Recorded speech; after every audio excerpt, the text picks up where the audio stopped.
વિદ્યાર્થી મિત્રો, આજે આપણે સ્વાધ્યાય 2.2 નો બીજો દાખલો જોવાનો છે, જેમાં આપણે નીચે દર્શાવેલ સંખ્યાઓ અનુક્રમે દ્વિઘાત બહુપદીના શૂન્યનો સરવાળો અને શૂન્યનો ગુણાકાર છે તે પરથી દ્વિઘાત બહુપદી મેળવો.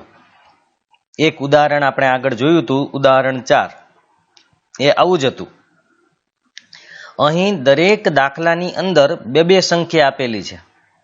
એમાં પહેલી જે સંખ્યા છે એ શૂન્યનો સરવાળો છે અને બીજી જે સંખ્યા છે એ શૂન્યનો ગુણાકાર છે. તો હવે આપણે એક પછી એક દાખલા ગણીએ અને જોઈએ.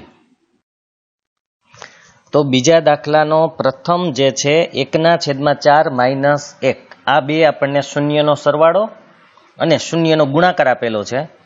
આવા કોઈ પણ દાખલાની શરૂઆત આ જ વાક્યથી કરવાની છે કે ધારો કે માંગેલ દ્વિઘાત બહુપદી ax² + bx + c ના શૂન્યો આલ્ફા અને બીટા છે. આ વાક્ય દરેક દાખલામાં તમારે લખવાનું રહેશે. હવે આટલું થઈ જાય પછી આપણે આ રીતે દાખલો ગણશું. શૂન્યનો સરવાળો આપણને આપ્યો છે 1/4, એટલે પહેલા લખશું શૂન્યનો સરવાળો બરાબર 1/4. હવે શૂન્યનો સરવાળો એટલે શું? તો કે આલ્ફા પ્લસ બીટા, કારણ કે શૂન્ય કોણ છે? તો કે આલ્ફા અને બીટા છે, માટે આપણે લખશું આલ્ફા પ્લસ બીટા બરાબર 1/4. હવે આલ્ફા પ્લસ બીટાનું સૂત્ર એટલે કે સરવાળાનું સૂત્ર હતું -b/a બરાબર 1/4. કેમ? તો કે આલ્ફા પ્લસ બીટા એટલે -b/a બરાબર 1/4. હવે માઇનસ છે ને એને સામે મોકલી દેવાય, એટલે આવું થઈ જશે b/a બરાબર -1/4. આમાં આપણી જે બુકમાં ટૂંકી રીત પણ છે, સાવ સીધી રીતે એમને આપી દીધો છે, પણ આપણે થોડુંક આવી રીતે કરશું.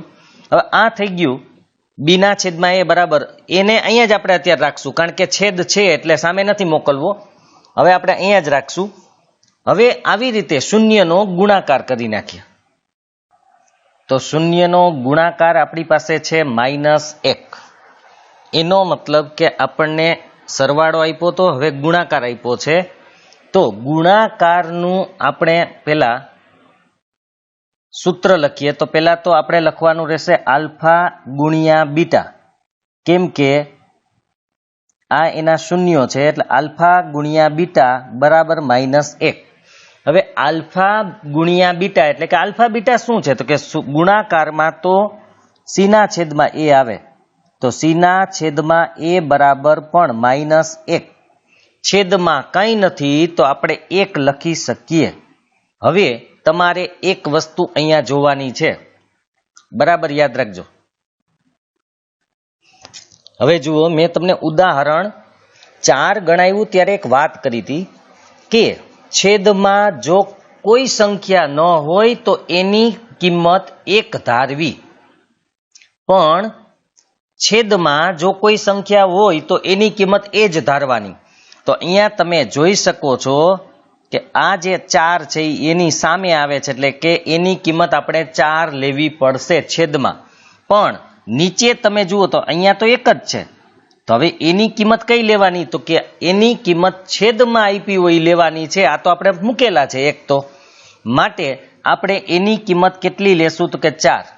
હવે વિચારો કે એની કિંમત જો 4 કરવી હોય ત્યાં તો છે જ, પણ નીચે જો અહીંયા 4 કરવા હોય તો શું કરવું પડશે? તો કે નીચે અને ઉપર 4 વડે ગુણવા પડશે. ખાસ યાદ રાખજો, અહીં આપણને શૂન્યનો સરવાળો 1/4 આપેલો છે, ગુણાકાર -1 છે. આવી રીતે આપેલો હોય ત્યારે સૌથી પહેલા એની કિંમત તમને એમને મળી જશે. કેમ મળશે? તો કે છેદની જે કિંમત હોય ને એની કિંમત એ અહીંયા હોય કે અહીંયા કદાચ આપી હોય તો પણ ચાલશે. કોઈ પણ છેદમાં જે કિંમત આપી હોય ને એની કિંમત ગણાશે. અને કાંઈ ન આપ્યું હોય તો કેટલી ગણવાની? તો કે 1 ગણવાની છે. એ આગળ હજી દાખલો આવશે ત્યારે હું કહીશ. અત્યારે આપણે એની કિંમત કેટલી ગણવાની છે? તો કે 4. શું કામે? તો કે 1/4 છે.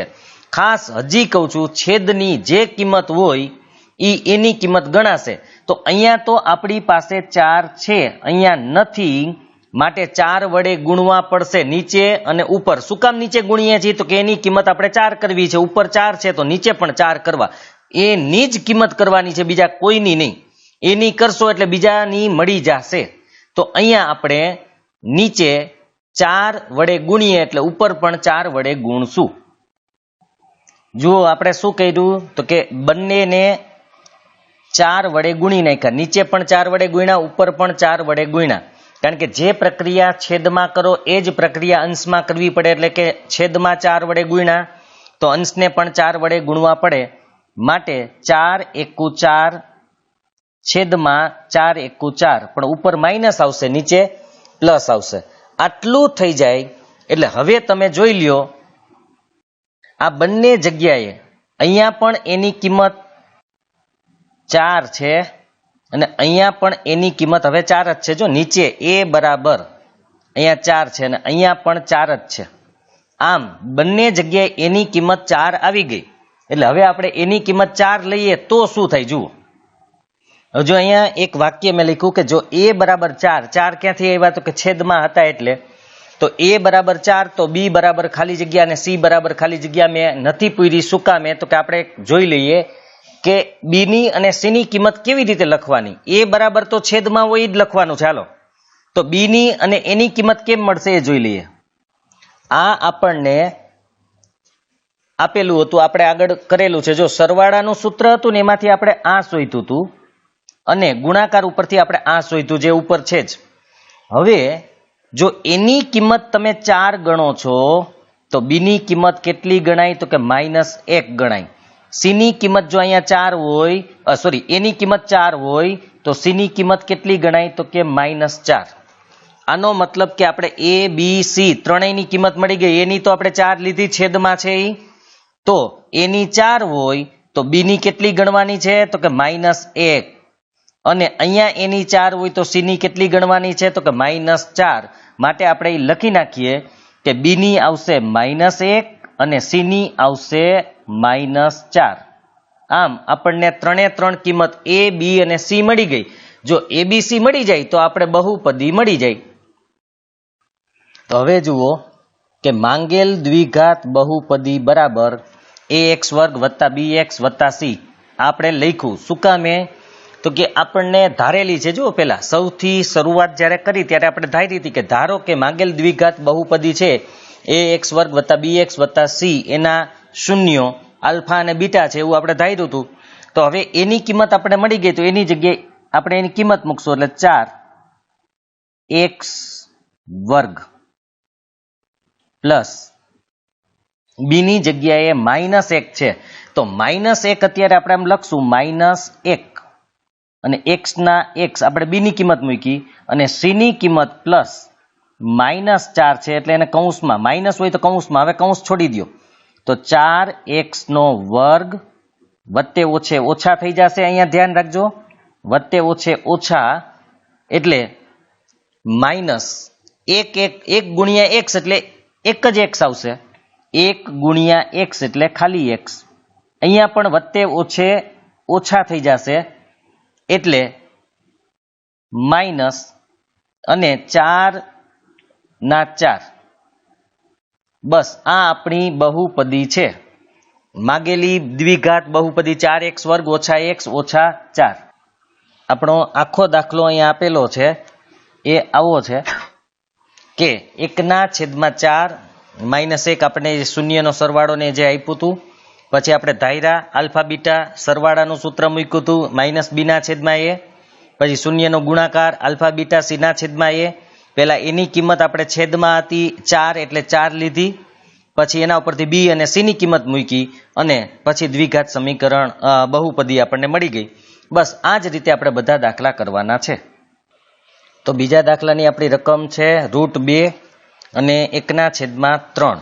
√2 અને 1/3. અને પહેલું જે આપણું વાક્ય છે આ તો આમનામ રહેશે દરેકમાં કે ધારો કે માગેલ બહુપદી ax વર્ગ વત્તા bx વત્તા c ના શૂન્યો આલ્ફા અને બીટા છે. આટલું થઈ જાય પછી આપણે શૂન્યોનો સરવાળો અને ગુણાકારનું જે સૂત્ર છે એ મૂકવાનું છે. હવે આપણે શૂન્યનો સરવાળો લખશું.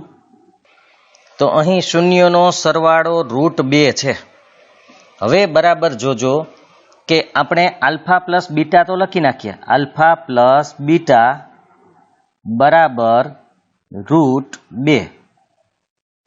સૂત્ર મૂકીએ આપણે તો -b/a બરાબર √2 છેદમાં કંઈ નથી એટલે 1 મૂકશું. આપણે શું કીધું હતું કે એની કિંમત કેટલી લેવાની, તો કે જો છેદમાં કંઈ આપેલું હોય ને તો એટલી લેવાની, જો છેદમાં કંઈ ન આપ્યું હોય તો 1 લેવાની. હવે આપણે એમ થાય કે અહીંયા છેદમાં કંઈ નથી, પણ મેં શું કીધું હતું કે છેદમાં રકમમાં જોવાનું છે. અહીંયા તો છેદમાં કંઈ નથી એટલે વાંધો નહીં, હાલો. પણ અહીંયા છેદમાં છે, જુઓ કેટલા છે તો કે 3. તો એનો મતલબ કે એની કિંમત આપણે 3 લેવી પડે. તો અહીંયા આપણી પાસે એની કિંમત અત્યારે કેટલી છે તો કે 1. તો 1 ને આપણે 3 કરવા પડશે, એટલે 3 વડે ઉપર અને નીચે ગુણવા પડશે. આગળ આપણે 4 નું કર્યું તો યાદ રાખજો, ગુણાકારમાં હોય છેદમાં કે સરવાળામાં છેદમાં હોય, એની કિંમત છેદ જેટલી કરવાની છે. ગુણાકારમાં કે સરવાળામાં કોઈ પણમાં હોય. તો અહીંયા ગુણાકારમાં 3 આપેલા છે છેદમાં, માટે એની કિંમત આપણે 3 કરવી છે, માટે ઉપર અને નીચે આપણે 3 વડે ગુણશું. તો આપણે ઉપર અને નીચે 3 વડે ગુણી નાખ્યા. ઉપર ગુણ્યા એટલે કેટલા આવશે તો કે 3√2 છેદમાં 3 એકુ 3 બરાબર. અહીંયા હવે આપણે માઇનસ છે એને સામે મોકલી દેવાના છે. માઇનસને પહેલા મોકલી દો તોય ચાલશે અને પછી મોકલશો તોય ચાલશે. આપણે એક કામ કરીએ, હવે માઇનસને મોકલી દઈ, ગમે ત્યારે પણ માઇનસ સામે પછી મોકલવાના છે. તો મોકલી દેવાના પહેલા અથવા છેલ્લે, પણ મોકલવાના છે એટલું યાદ રાખજો. તો અહીંયા માઇનસ b/a જે હતા એની જગ્યાએ આપણે પ્લસ લખ્યા. તો માઇનસ ક્યાં મોકલી દીધા તો કે આ જે કિંમત હતી એને આપણે માઇનસ સામે ગુણી દીધા. જુઓ સામે ગુણી દીધા. બી ની જે માઇનસ કિંમત હતી એ આપણે સામે એને ગુણી દીધી એટલે થઈ ગયું. ડાયરેક્ટ લખતા આવડે તો ગુણવાની જરૂર નથી, પણ આ વધારે સારું પડે છે એટલે આપણે ગુણાવીએ છીએ. નહીતર ડાયરેક્ટ પણ તમે લખી શકો. નહીતર જો ખબર પડી જવી જોઈએ કે માઇનસ બી ની કિંમત, આ માઇનસ બી છે તો એની કિંમત શું આવશે તો કે 3√2. તો માઇનસ બી ની કિંમત 3√2 હોય તો બી ની કિંમત કેટલી હોય તો કે -3√2. કારણ કે અહીંયા માઇનસ છે એ આપણે કેવા લીધા તો કે એ આપણે પ્લસ લીધા. તો અહીંયા જે માઇનસ આ પ્લસ છે એ કેવા થઈ જાય તો કે માઇનસ થઈ જાય, ઉલટી નિશાની આવી જાય. પણ એ ન સમજાય એટલે જ હું આ કરું છું. કદાચ એ ન સમજાય તો આ જ રીત કરજો એટલે થઈ જશે. તો આપણે શૂન્યનો સરવાળો મળી ગયા એટલે બી અને એ અહીંયા મળી ગયો છે. એની કિંમત 3 છે યાદ રાખવાની છે. હવે આપણે ગુણાકાર કરશું. તો શૂન્યનો ગુણાકાર આપણને આપ્યો તો 1/3 એટલે કે આલ્ફા બીટા બરાબર 1/3. હવે આલ્ફા બીટા એટલે શું તો કે c/a બરાબર 1/3. તો તમે ઉપર જોઈ લ્યો એની કિંમત તો 3 જ હતી. અહીંયા હવે બી અને સી ની શોધવાની છે તો આપણે લખીએ છીએ એમ લખી નાખીએ કે જો એની કિંમત એટલે કે a બરાબર 3 તો b બરાબર ખાલી જગ્યા અને c બરાબર ખાલી જગ્યા આપણે જોવાનું છે. આપણે સીધું જોઈ જ લઈએ કે a બરાબર તો 3 છે તો b બરાબર શું હોય તો કે -3√2. b ની કિંમત છે -3√2. તો b ની આવી -3√2. તો c ની કેટલી તો કે c બરાબર જોજો હવે કે અહીંયા એની તો 3 છે તો c ની ઉપર જુઓ તો કે 1 જ છે. તો c ની કિંમત આવી 1. તો આપણે બંનેની ત્રણેયની કિંમત મળી ગઈ. એની 3, બી ની -3√2 અને સી ની 1. તો માંગેલ બહુપદી ax² + bx + c. તો a એટલે 3 એટલે કે 3x² + b x. જો b ની કિંમત તમે ડાયરેક્ટ મૂકી શકતા હો અને ખબર પડી જાય, જો માઇનસ છે તો ડાયરેક્ટ માઇનસ મૂકી દો. તો અહીંયા પ્લસ ની જગ્યાએ સીધા માઇનસ, કેમ કે બી ની કિંમત -3√2 છે. ઉપર જુઓ -3√2 વત્તા સી ની કિંમત 1 જ છે. વત્તા હોય તો વત્તા મૂકી દેવાની, માઇનસ હોય તો માઇનસ. આ આપણી બહુપદી થઈ ગઈ. અહીંયા દાખલો પૂરો. હવે ત્રીજો જોઈએ. ત્રીજો આપણો દાખલો છે 0√5. હવે આમાં ખાસ એક બીજી વાત યાદ રાખજો, છેદ છે જ નહીં. તો આપણે શું વાત થઈ હતી કે છેદ ન હોય ત્યારે એની કિંમત કેટલી ધારવાની છે, તો કે ત્યારે એની કિંમત આપણે 1 લેવાની છે, ઈ યાદ રાખવાનું છે. બાકી પેલું આપણે વાક્ય લખી નાખીએ અત્યારે. તો ધારો કે માંગેલ બહુપદી ax વર્ગ વત્તા bx વત્તા c ના શૂન્યો આલ્ફા અને બીટા છે. તો અહીં શૂન્યનો સરવાળો આપણા માટે છે શૂન્ય. શૂન્યનો સરવાળો 0 આપેલો છે. માટે હવે સૂત્ર મૂકીએ આલ્ફા પ્લસ બીટા બરાબર 0. એટલે કે માઇનસ બી ના છેદમાં એ એના બરાબર 0. છેદમાં કંઈ નથી તો આપણે 1 લખી શકીએ. માટે હવે આગળ માઇનસ પેલી બાજુ મોકલો કે ન મોકલો કોઈ ફેર નહીં પડે, કેમ કે 0 માઇનસ હોય તોય ભલે ને પ્લસ હોય તોય ભલે. એટલે આપણે ડાયરેક્ટ લખી નાખીએ કે માટે બી એના છેદમાં એ બરાબર 0 ના છેદમાં 1. મેં પહેલાંય કીધું હતું કે એની કિંમત અહીંયા 1 જ લેવી પડશે, કારણ કે સરવાળો કે ગુણાકાર એટલે કે જે આપણને આપ્યું છે એમાં કોઈના છેદમાં કંઈ છે જ નહીં. એનો મતલબ એવો થયો કે એની કિંમત 1 રહેશે. તો અહીંયા સરવાળાનું થઈ ગયું, હવે ગુણાકારનું કરી લઈએ. તો શૂન્યનો ગુણાકાર આપણને √5 આપેલો છે, એટલે કે આલ્ફા ગુણ્યા બીટા, એટલે કે આલ્ફા બીટા બરાબર √5. એટલે કે સી ના છેદમાં એ બરાબર √5. છેદમાં કંઈ નથી એટલે 1 મૂકશું. આમ તમારી પાસે સરવાળામાં જો બી ના છેદમાં એ બરાબર 0 અને 1 આવી ગયા છે, અહીંયા નીચે √5 ના છેદમાં 1 આવી ગયા છે. હવે એનો મતલબ એની કિંમત તો 1 જ છે. તો જો એ બરાબર 1 તો બી કેટલા ને સી કેટલા ઈ આપણે જોવાનું છે. તો એ બરાબર 1 તો બી બરાબર કેટલા, તો કે એ તો છેદવાળા છે. બી બરાબર કેટલા, તો કે અંશે અંશ જોઈ લ્યો કેટલા લાગે છે, તો કે 0. ઈ પ્લસ કે માઇનસ એની કોઈ ફેર નહીં પડે.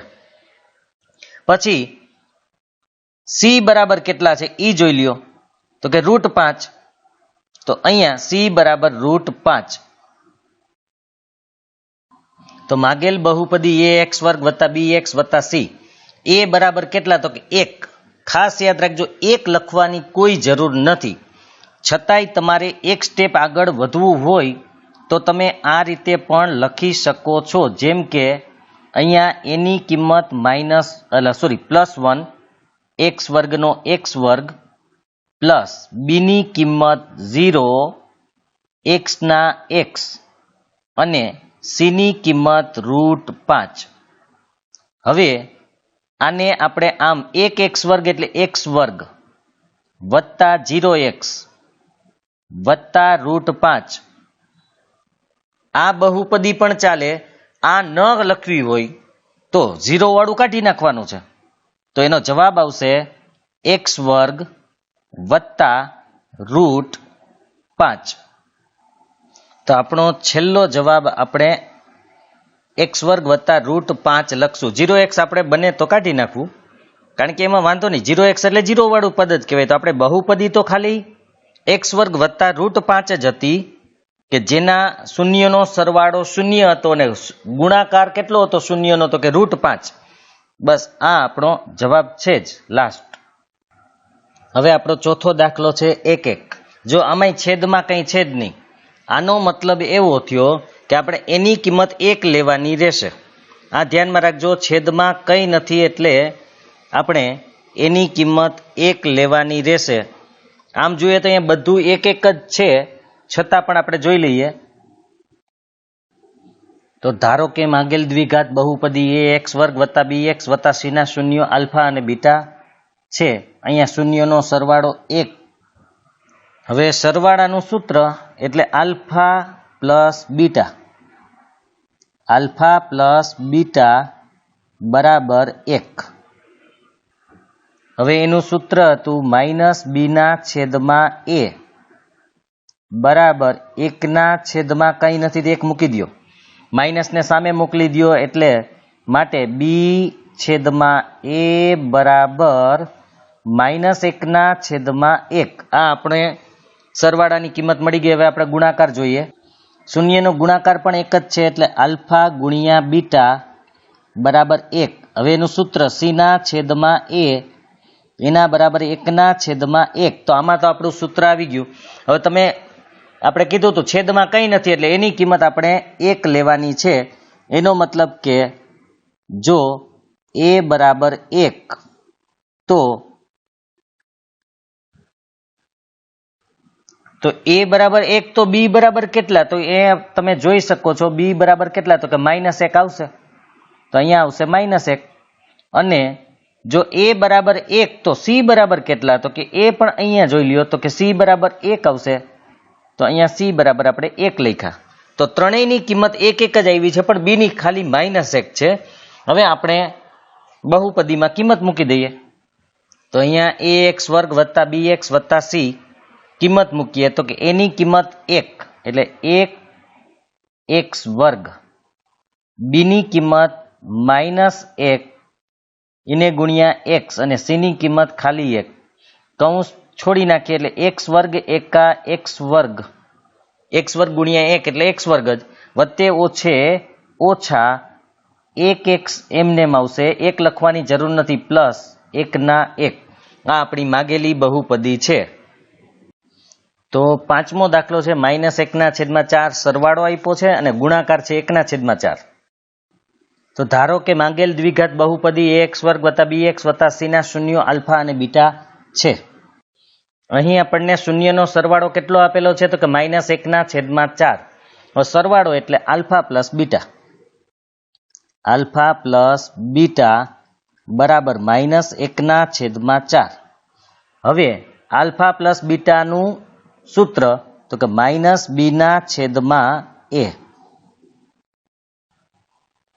બરાબર -1/4. હવે તમે એક વસ્તુ જુઓ, બંને બાજુએ માઇનસ છે તો બંને બાજુએ માઇનસ હોય તો સીધા કટ કરી નાખીએ, ઉડાડી દઈએ એટલે સીધા જ આપણે પ્લસ લખી નાખીએ. એનો મતલબ એવો થયો કે b/a બરાબર 1/4 આવી ગયા. આ થઈ ગયું પૂરું. અહીંયા બંનેમાં એટલે કે સરવાળામાંય છેદમાં 4 છે અને ગુણાકારમાંય છેદમાં 4 છે. એનો મતલબ એની કિંમત 4 છે જે ફિક્સ જ છે, કારણ કે છેદ બેયમાં આપેલા છે. તો એની કિંમત 4 છે. છેદમાં હોય ને એટલી કિંમત હોય, ઈ 1માં હોય તોય ભલે અને 2માં હોય તોય ભલે, પણ છેદમાં જેટલા હોય એટલી કિંમત એની હોય. અને છેદમાં કાંઈ ન હોય કોઈના તો એની કિંમત કેટલી લેવાની રહેશે? 1. આટલું જ યાદ રાખવાનું છે, બાકી બધામાં કાંઈ છે નહીં દાખલાઓમાં. તો હવે આપણે આ થઈ ગયો હવે ગુણાકાર. તો શૂન્યનો ગુણાકાર છે એ 1/4 છે. માટે આલ્ફા ગુણ્યા બીટા બરાબર 1/4. આ થઈ ગયું. હવે એનું સૂત્ર મૂકી દો, c/a બરાબર 1/4. તો આ કિંમત સરખી આવી ગઈ. તો એનો મતલબ એવો થયો કે એની કિંમત 4 છે તો બી ની અને સી ની કિંમત કેટલી જોઈ લઈએ. તો એની કિંમત તો 4 આપેલી છે, તો બી ની અને સી ની કેટલી? તો આપણે અહીંયા જોઈ શકીએ છીએ કે a બરાબર 4 હોય તો બી બરાબર 1 આવશે અને સી બરાબર પણ 1 જ આવશે. છેદમાં છેદ સરખા હોય, અંશે અંશ સરખા હોય. તો છેદમાં એની કિંમત બંને જગ્યાએ 4 છે જુઓ. તો એની 4 હોય તો બી ની 1 અને સી ની પણ 1 કિંમત હોય. માટે બી ની પણ 1 કિંમત અને સી ની પણ 1 કિંમત. હવે બહુપદી આપણે લખી નાખીએ. તો માગેલ દ્વિઘાત બહુપદી છે ax વર્ગ વત્તા bx વત્તા c. તો એની કિંમત આપણે 4 મૂકશું એટલે 4x વર્ગ. બી ની કિંમત આપણે 1 મૂકશું એટલે 1x અને સી ની કિંમત પણ આપણે 1 મૂકશું. તો 4x વર્ગ વત્તા 1x એટલે ખાલી x પ્લસ 1. વચલું પદ એટલે કે તમે આ જે 1 લખો છો, કદાચ 1 ન લખો ને ડાયરેક્ટ નીચેનું લખી નાખો તો પણ ચાલે. પણ આવું લખવામાં ફાયદો એ છે કે ક્યારેક માઇનસ વાળું પદ હોય ને તો આપણે વાંધો ના આવે. જેમ કે -1 હોય તો નિશાની બદલવી પડે એટલે આપણે 1 લખો તો ભલે, નહીં તો ડાયરેક્ટ પણ લખી શકો છો. તો આપણો અહીંયા આ દાખલો પૂરો થઈ ગયો. તો આજે આપણે બીજો જે દાખલો છે એની અંદર 5 દાખલા પૂરા કર્યા. હવે એક દાખલો બાકી રહે છે, એ છે આ. 4 અને 1, તો એ આમ તો આના જેવો જ છે, એટલે કે ચોથા જેવો છે. તમે જાતે કરી શકશો, એટલે તમે કરી નાખજો. પછી આપણે આગળ વધીએ. હવે આપણે બહુપદીઓ માટે ભાગ પ્રવિધિ શીખવાની છે, એટલે કે બહુપદીના ભાગાકાર શીખવાના છે, એની વાત આગળ કરીએ. હવે બહુપદીઓ માટે ભાગ પ્રવિધિમાં એક ખાલી વસ્તુ સમજવાની છે. જો એમાં આપ્યું છે કે ત્રિઘાત બહુપદીને વધુમાં વધુ 3 શૂન્યો છે. વધુમાં વધુ 3 એટલે આપણે ખબર 3 કે 3 થી ઓછા, પણ 3 થી વધુ નહીં.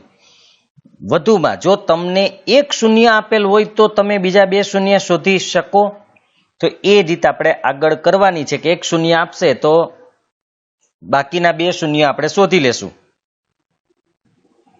આ માટે ચાલો આપણે ત્રિઘાત બહુપદી x નો ઘન -3x વર્ગ -x પ્લસ 3 નો વિચાર કરીએ એવું લખ્યું છે.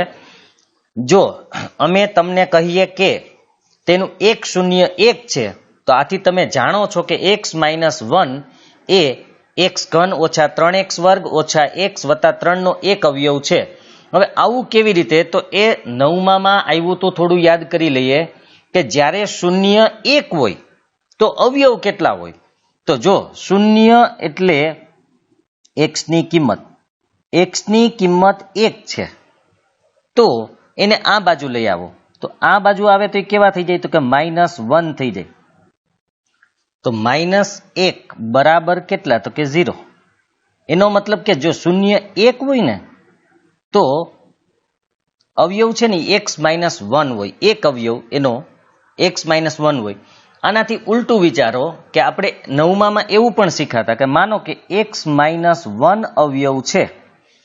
10માં પણ આપણે શીખા કે જો એ એક અવયવ હોય તો આપણે બરાબર 0 મૂકતા યાદ હોય તો 2 કૌંસ મળે, પછી એકની કિંમત 0 કા બીજાની કિંમત 0 હોય તો x બરાબર કેટલા? તો કે 1. તો x બરાબર 1 ઈ એનું શૂન્ય છે, તો x ઓછા 1 ઈ એનો શું થાય? અવયવ. હવે યાદ રાખજો, શૂન્ય પ્લસ હોય તો અવયવમાં માઇનસ આવે, અને શૂન્ય માઇનસ હોય તો અવયવમાં પ્લસ આવે. કેવી રીતે? બીજું ઉદાહરણ જોઈએ. x બરાબર -1 હોય, એટલે કે શૂન્ય -1 છે. જો આ બાજુ આવે તો એ શું થઈ જાય? તો કે x + 1 થઈ જાય. આમ શૂન્ય માઇનસ હોય તો અવયવ પ્લસ આવે, શૂન્ય પ્લસ હોય તો અવયવ માઇનસ આવે. તો શૂન્ય આપે એટલે એક અવયવ તમને મળી જશે, બાકીના અવયવ કેમ શોધવા એ જોવાનું છે. તો અહીંયા હજી આપ્યું છે આપણને કે એનો એક અવયવ x - 1 હતો. આથી તમે x ઘન ઓછા 3x વર્ગ ઓછા x વત્તા 3 ને x ઓછા 1 વડે ભાગો. એટલે કે જે એનો અવયવ આપણે મળ્યો, શૂન્ય આપે એટલે અવયવ મળે એના વડે ભાગીએ આપણે, તો શું થાય એ જુઓ. તો કે આ તો તમે ધોરણ 9માં શીખ્યા છો. કયો? તો કે ભાગાકાર. આથી ભાગફળ એનું મળશે x² - 2x - 3. આ એનું ભાગફળ મળશે. હવે જે ભાગફળ મળ્યું હોય ને એના પછી તમારે શું કરવાના છે જુઓ. એના મધ્યમ પદનું વિભાજન કરવાનું, એટલે કે અવયવની રીત આવી ગઈ. વચલા પદના ભાગ પાડવાના છે, એટલે પાછા 2 અવયવ મળશે તમને, x વત્તા 1 અને x ઓછા 1. આના અવયવ પાડતા તમને આવડે જ છે. 3ના અહીંયા 3 છે અને આગળ કેવા છે? તો કે આગળ માઇનસ છે, માટે 3ના એવા ભાગ પાડો. માઇનસ છે એટલે શું થવું જોઈએ? તો કે બાદબાકી. તો 3ના એવા 2 ભાગ પાડો કે જેની બાદબાકી 2 આવે. તો એવી રીતે ભાગ પાડી અને આપણે એના અવયવ પાડવાના છે. તો અવયવ મળશે x વત્તા 1 અને x ઓછા 3. આ 2 અવયવ મળશે જુઓ. તો આમ એના ટોટલ અવયવ આપણને મળ્યા 3. એક આપણે x ઓછા 1 જે પેલા શૂન્ય આપ્યું હતું એને કારણે, પછી આ જે 2 મળ્યા એ છે ભાગાકાર કરવાથી મળ્યા. આમ ત્રિઘાત બહુપદીના 3 શૂન્ય મળ્યા. એક જે પેલા આપ્યું હતું -1, જે આ પ્લસ છે એટલે એનું શૂન્ય -1 થઈ, ધ્યાન રાખજો. અને -3 છે એટલે એનું શૂન્ય +3 થાય નીચે. તો આમ 3 અવયવ હોય તો 3 શૂન્ય આપણને મળી જાય. તો અહીંયા 3 શૂન્ય મળી ગયા, એટલે કે 1 આપે તો બાકીના 2 શૂન્ય આપણને મળશે. એ ભાગાકાર કરવાની જે પદ્ધતિ છે એની હવે આપણે વાત કરવાની છે. કે ભાગાકાર કેવી રીતે કરી શકાય એના પરંપરાગત સોપાન એટલે કે વર્ષોથી જે આપણે રીત કરીએ છીએ ભાગાકારની, તો એને એક ઉદાહરણ આપ્યું છે. એ ઉદાહરણ વડે શીખવાનું છે, જે આપણે નેક્સ્ટ પાર્ટમાં જોઈશું.